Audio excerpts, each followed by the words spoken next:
This is the coordinator video for Unit 3, Snow Tracks and Traces.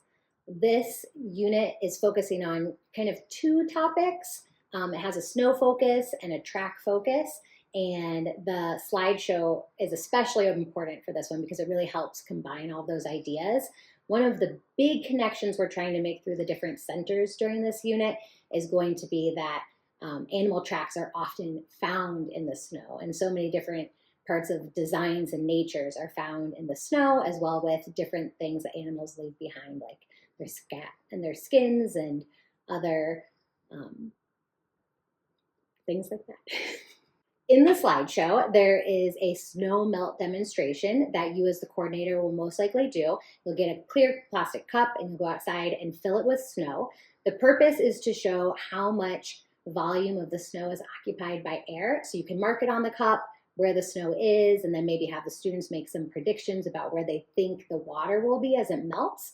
And you can mark those maybe in a different color, and then you'll set the cup aside and you'll check back in with it after your closer. If by chance it's not melted yet, you could always talk to the teacher about looking at it later in the day, and the students can have a discussion to see how much water actually ended up being in the cup. For the puppet show, you're going to have 5 different characters and 4 track pattern signs, and this will all be about how they interact with each other and then the different types of gates that they'll have. You can have maybe a minimum of 5 volunteers. If you're getting really crazy and you're having students volunteer, maybe you have 9. There's an option to do that too. For this unit, we've been able to rent critter crates from the Colorado Parks and Wildlife Center, and this is a really great opportunity for kids to be able to see real life scat and snake skins, different molds of footprints. So we want to make sure that all the volunteers are really careful with these and making sure that the students are being respectful of the materials because they're not ours and we're going to be returning them. So we want them to have a hands-on experience, but we want to make sure that everything stays safe and gets returned neatly back into the boxes so we can return it to the park and wildlife community afterwards. This is information going over Center 1, which is our craft station. It's exploring the different snowflake designs. So there's a bunch of information the volunteer can use to look at types of snowflakes, and then the students are going to be making a snowflake.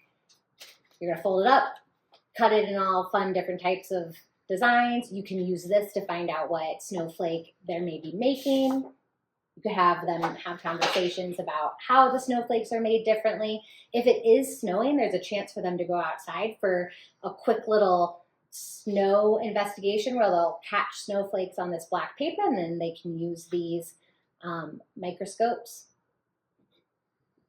to examine the snowflake to see them up close. This book is a really great resource. It's got close-up detailed pictures of snowflakes that are really amazing and having the kids explore.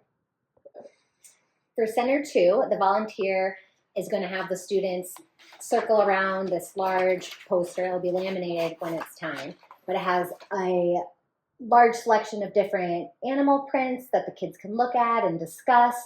And then they'll also have questions about what other types of traces animals might leave behind. This station will most likely have a bunch of things from the critter crates. We have some snake skin, and there will be some molds in here that the kids can examine. And after they've had a discussion about all of that, they're going to experience making the different animal tracks by using little stamps in Play-Doh and having really great conversations about all the traces left behind by animals. Center 3 is called Follow the Footprints, and this is another opportunity for the students to really see what different animals' feet look like and then how animals are actually making them. So part of this center is an opportunity for the students to be able to play the game Concentration, which for us is called the Animal Tracks Matching Game, where you'll just lay out all of these and then students will take turns flipping over 2. I'm sure everybody knows how to play Concentration at this point, but you'll try to match them according to what the animals are. Oops, they don't match, I gotta turn them back over. And students are going to be able to do rubbings where they'll put a piece of paper over different rubbing plates, and on each of the rubbing plates it will tell you exactly what animal it is, and it will tell you if it's a waddler or a trotter. And you can have a discussion with the kids as they're doing that about where there's going to be the most pressure depending on how they walk, if they're a bounder or a galloper. For Center 4, the students and the volunteer are going to get to be snow scientists. There are 3 different types of snow they'll get to work with. It is a little bit tricky using the stamps in the snow, so just help the volunteers be a little bit patient with them. They're going to use stamps to see how the snow tracks the footprints. And they're looking for track clarity, track depth, and track shape. One of them, the wet sticky snow, if for some chance it is dried out, there will be a spray bottle in there, and you can give it like 1 or 2 little spritzes to get it a little bit wet again, but just make sure that it's not drenched. Otherwise, the experiment won't work correctly.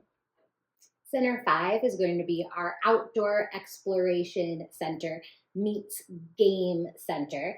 The first part of it, we want the volunteer to take the kids outside. Even if it's cold, we ask that they take them outside. It's really important for them to do a outdoor scavenger hunt where they're looking for animal tracks, potentially scat, other things that animals might leave behind. Second part of Center 5 is a game where they'll use these cones to lay out kind of not far apart, but a little bit far apart so kids are able to run to them.